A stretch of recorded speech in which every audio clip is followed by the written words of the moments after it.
All right, everybody. Hope it didn't scare you there coming out of nowhere. Let's see. This week, how's it going? This week, we are at the deceptively tricky Mazda Laguna Seca. I don't think it's called Mazda Laguna Seca anymore. They changed the name of it. WeatherTech, I think. So, instituted some changes as far as some feedback from folks. And one of the things that you're going to see is down here in the corner, in the lower left corner. Somebody said, like, hey, we want to see your wheel inputs in your pedal inputs and things like that. And I'm like, in my head, like, you really don't want to do that. You know, don't do what I do. But so I did that. I redid the overlay a little bit, and I made a hole for that. So what I also did was I came over to the black boxes and I moved those up a little bit so you can see a little bit better what I'm doing during the race and whatnot. And so those are some of the feedback, some really great feedback that I got that would make the viewer a little happier while they're watching the feed. And so I haven't streamed for a little bit. I haven't put up a tutorial for a little bit, and there's a reason for that. One, fiance had surgery this week, so I really haven't been around, and everything went good, so don't worry about it. I appreciate your concern if there's any. Other than that, I emailed iRacing, and I, as specific as I could, explain to them what this channel's all about and what my vision for it is, and I don't think that it's translating to them exactly how I want it to. For example, I was asking for insights on some of the components in the car, and I'd like to use those insights to make sure I give accurate information on how iRacing models things to the viewers. And what they asked like a day or so later, they came back and said, so you want to know how we model tires? Because I gave them some examples. I said, like for example, like I want to be able to show my viewers and explain to them how iRacing gets the tire temperatures in the garage, or how they get the tire wear in the garage, and how they come up with those numbers. And I was telling them, like, I want to take a real race car tire, diagram out on the tire itself how iRacing does it versus how we do it in the real world, and that way the viewers can kind of wrap their heads around it. It's like, oh, okay, I get it. So when I was asking them, like, here's an example, I said, does iRacing still model the tires in slices?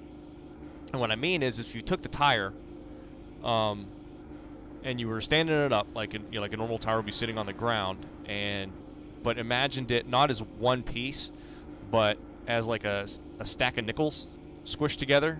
So you'd have like 5 or 10 nickels making up the cylinder. And that's why I asked them, like, for example, you guys still doing that? And if so, then that way I can tell the viewers, like, hey, when you look at the tire temperatures in the garage, center or inner, middle, and outer, it's not really just one point. They're actually taking a section of the tire, averaging it, and things like that. Somebody loves me. Who is this? Speaking of fiance. So stuff like that. And we've emailed back and forth a few times, and I responded yesterday for a little bit of clarification, and we'll see how that works out. What I'm kind of hoping for is they just forward the emails off to, like, I don't want to sound too presumptuous, but like send it off to David Kamer, because from what I heard, he's actually a pretty good dude, and he'll interact with you. Or who's some of the guys that does like some of the physics and things like that, who models like the force feedback and things. I have his name on some of my emails and stuff, but I forget. Just a second, because now I'm curious. Sorry, bear with me. David Tucker. And so, like, I like to email back and forth, because I could sift through the forums. I could use the search feature in the forums, but I'm going to be getting information that may be 2, 3, 4 years old. So, I mean, it doesn't exactly help. So, that isn't what I kind of want. I kind of want up-to-date general information and things like that. You know, another one tutorial that I really like to do that I'd like David Tucker's help with is setting up your steering wheel, is setting up force feedback and things like that to get the most accurate representation of the car given whatever equipment you may have, you know. And that's something that I'd like to talk to David about, and just back and forth. I mean, it doesn't have to be like real in-depth and things like that, but so that's where I am, and I haven't really got a lot of tutorials as far as that stuff goes, because I did the setup process initial tutorial kind of work through, and that's great. It went over a lot of stuff. They were very, very long, and I get it. So what I hope people did was they'd watch it a little bit, process it, you know, pause it, go to lunch, you know, come back the next day or whatever, and then watch a little bit more, and they're eating it up by pieces, which is the best way to do it, because there is a lot of information there. And what I want to do now is get into some specific aspects of the car. So I'm just waiting on iRacing to get back to me on that. But I do have a tutorial coming together in the works that has to do with telemetry. I think that's actually a very logical next step, because I do a lot with telemetry, and I think a lot of people don't really understand telemetry all that well. There's a book out there that really helped me just get the basic grasp of how to get your mind thinking about how to interpret everything that you see in telemetry, and the book is called Making Sense of Squiggly Lines. It's actually, it's a funny name, it's a catchy name, but it's very good. You know, as a matter of fact, it's not very big, it's pretty thin. It's like a, what I would call like a primer to getting into telemetry and things like that. And how the tutorial is going to go is we're actually I'm probably going to have to do this on my laptop, but because I don't want to mess with my telemetry that I have set up on my actual racing rig that I use on a semi-daily basis. But we're going to start from scratch, like download the programs from nothing. You know, like there's nothing on your computer that has anything to do with telemetry. We're going to download the programs, and then we're going to start building a project from scratch. And then we're going to go out, we're going to race it, and we're going to come back and we're going to tune it and things like that, just to show you how to make your own workbook tutorial, or your own telemetry workbook tutorial. Yeah, okay, your own telemetry project. And it's fun. It's pretty simple, and I mean, there's some projects out there already that you can use, and there's one specifically out there. I think it's for like the Gen 6 cars or something along those lines, and I've looked at it, and it's massive. The amount of information that is there is massive, and that's all well and good, you know, if you want to use all that, try and interpret all that information, but for the most part, you don't really need all that to get good results. So we're gonna do that next. That is on deck, if you get the baseball term. So that's the plan. That's what's been going on, and so this is what we're doing here. So I've spent the last couple days, whenever I had a chance, like last Monday, I kind of hacked together a pretty decent setup. I'm in the high sixes. The car is still pretty stable. It's fun to drive, and I'm enjoying it, and I'm kind of in the ballpark with some of the fast guys, and that's fine by me. I'm slowly narrowing the gap to pretty much what the most of my ability is going to be able to produce.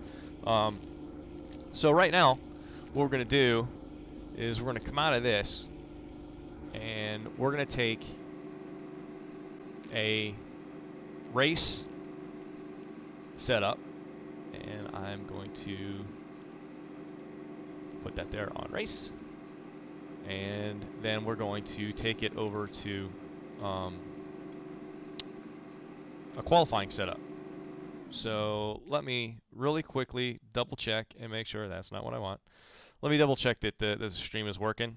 I've had a couple issues with it, and I just want to make sure that we're good. So let me see. Okay, perfect. There, awesome. So we're here. So what are we talking about first and foremost? First and foremost, we want to make sure that the ride heights are going to be good and we're not scraping. And we're not, because we have a really good race setup. So we know the ballpark is going to be the ride heights that we want, 386 and 202, or somewhere kind of close to that. Number two, we know that we only need 4 laps or so, however many qualifying laps there are. I forget off the top of my head. There are, where's it at? Practice. Oh, I'm not even in a race session, so I don't know how many qualifying things that we need. It's usually like 2 or 3 or something along those lines, probably 2. So you have an out lap, 2 time laps, and then that's it. So we can tell that after about 5 or 6 laps, the hot pressures get up to about there, and they feel pretty good. So we don't have 10 laps to build up the tire pressure. So what we want is we want to start increasing these again. So 386 and 2. Okay. So let's go. Start off by increasing all these by 2 pounds. Coming into here. So we went up a little bit on that. And to be honest, I'm going to go down a little more. And here's the reason. There's going to be less fuel in here. Okay. And so 378 and 202. So we're going to use probably, let's just start off with 5 gallons and see exactly where that puts us. So there. So it was 3.82 is kind of where we started. And we're going to bring these ride heights down even less than that because there's less weight in the car because there's less fuel in the car. So as we go through the bumps, the car isn't going to compress as much. So we're going to do that. There. So in back was, well, we're talking about maybe not even a 1/10 of an inch. But we're going to go out and see how that works.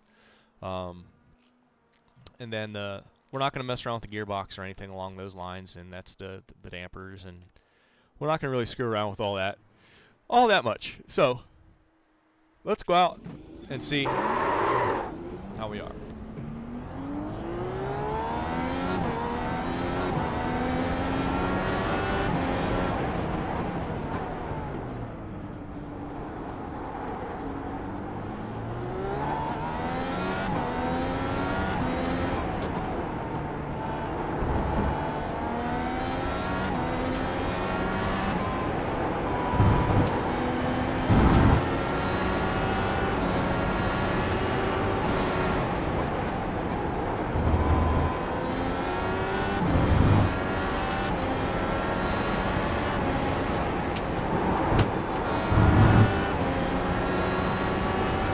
Hardest corner on this course to hit.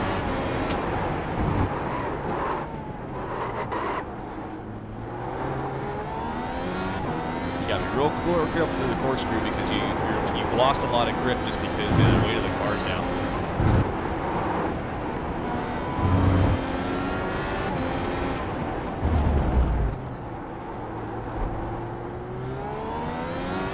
You got to be a little more patient on the throttle. Lack of grip.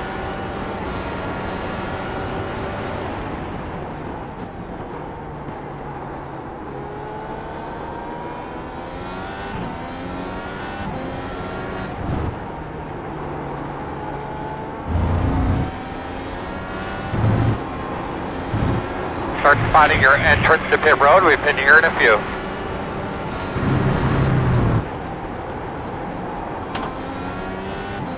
FYI, I'm a horrible qualifier. Horrible qualifier in the real world, and I'm a horrible qualifier on iRacing.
lap, and it was horrible.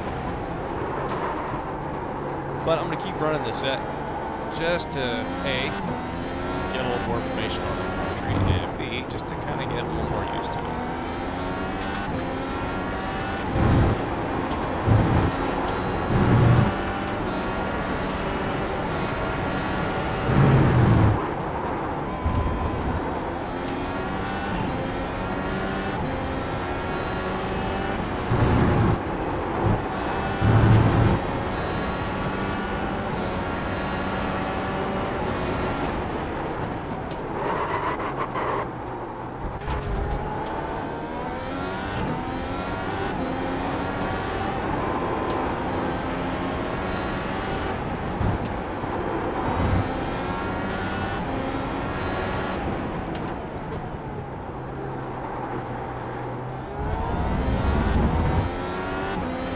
That was a good little run there. Go ahead and bring it in a pit this time. So right now we know we can use less fuel.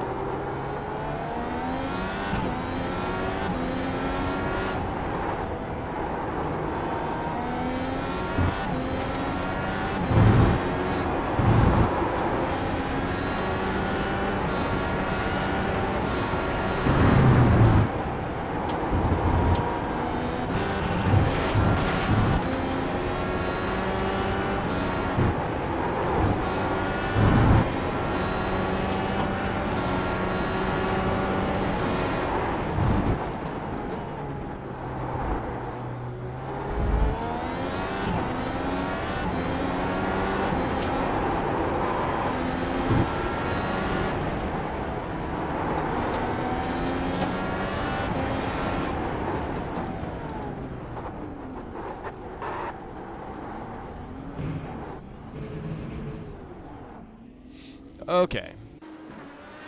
Horrible. Horrible. Horrible. Horrible. Okay. I'm gonna go take a quick peek at the race information here. Huh. That's not saying anything. Okay. I honestly forget how many qualifying laps there is, but let's take a look at the previous results, and it should be able to tell us.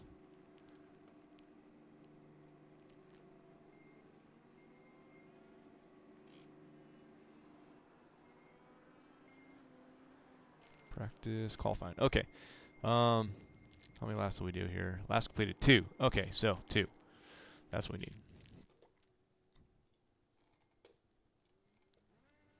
So right now we know that we can come down even more on that. And let's take a quick peek at telemetry and see what we got going on over here. Okay,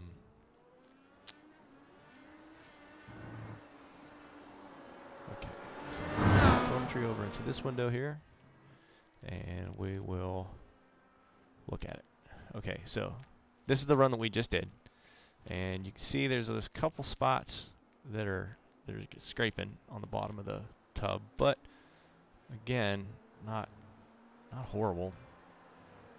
That one is, this big one down here is the dip in the left-hander before you start going up the hill, climbing the hill towards the corkscrew. So you're going to hit the ground there every single time anyway. And this is coming into turn, what is that, 4? But we really haven't compromised the turn all that much, so I'm not too concerned about that. And that was the biggest thing that I really wanted to take a look at. But you know what? Just out of grins, let's increase that nose just a little, just a hair. Just for grins, just to see what it does. And 3 gallons, and we should be good. So, all right, we'll put iRacing back up on the screen. I'll go back to full screen, and My clock says 3:37, so that's usually probably about a minute or two slow. Yeah. So we still got a little bit of time before the... All right, I'm going to wait for that car to go.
First time lap.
Give yourself a couple laps to get used to the actual setup itself.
Car off the track on the left. That's probably the qualifying. So, second off. I mean, what are you gonna do? It happens. So I'm gonna save this as qualifying. Okay. And let's go back and check out the telemetry one more time, and let's see if we've gotten the car from scraping a little bit better. So, boop, here we go. And I cleaned out my folder. Boom. See how that's a lot quicker than what it had been loading up. So it'll save you a lot of time, actually. All those little seconds kind of add up. So just a skip, quick skip right there. Quick skip right there under max braking. Another max braking skip.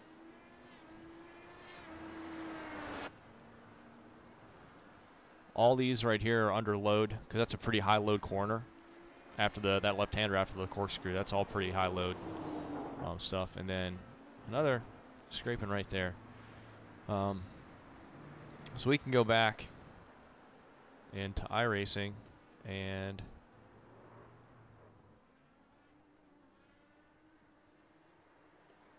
keep popping these things up.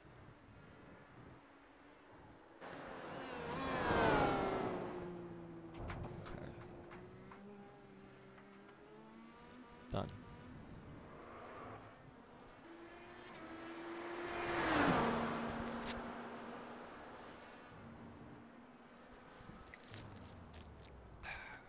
$15 minutos.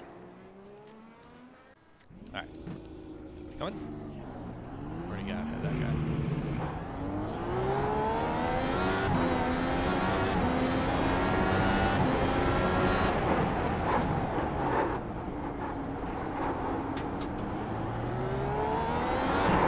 Maybe not.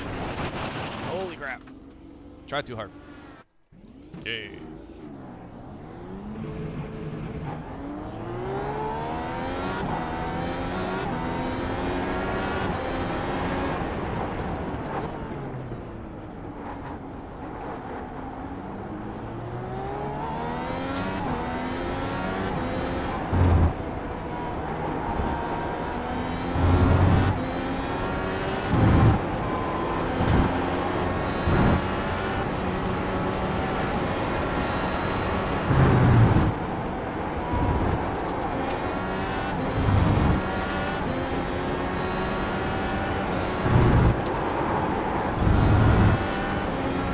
See how dirty it is.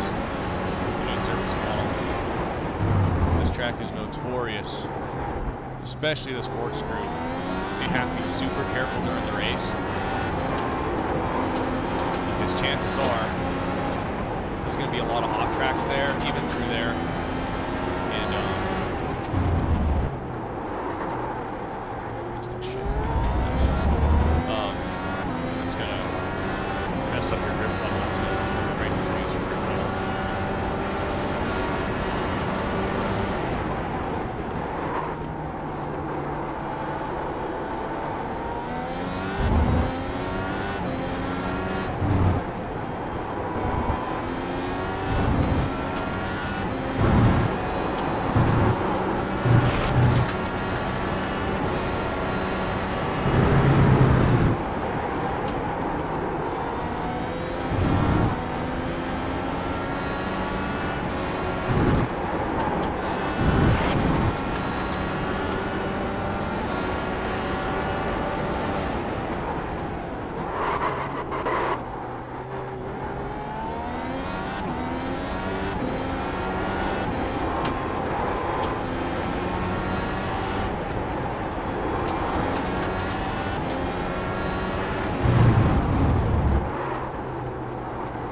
slide the front wheels, and you're done.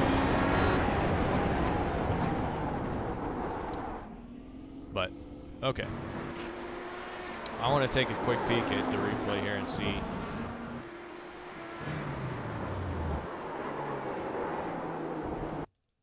If you can tell with the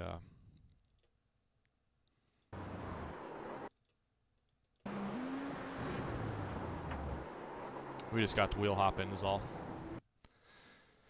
And but so I'm gonna tell you what though, I'm gonna say that because I liked it because we were pretty good, and we were up 2/10, so we probably would have been right around a 106 flat. So I can dig that. So Clark Smith. Let's see who else was up there. Hess, where are you at? Division 2. So I mean, not too bad.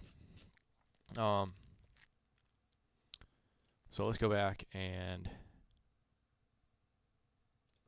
load up. Where'd you go? There we go. Okay, let's go back and load up the race. So we know we're good here, but we'll start raising that up a little bit, and we will keep that the same. And we're gonna quit out of here, and then we're gonna go sign up for the actual race, so I don't want to miss it. We'll put telemetry back over into the third screen where it is. We'll draw out of all this, and that will be that. Okay, so I'm going to go take a quick break. I'm going to get myself squared away and situated. I'm going to register for the actual race, and so I'm going to come back and start a new stream for the actual race. All right, so see you guys in a little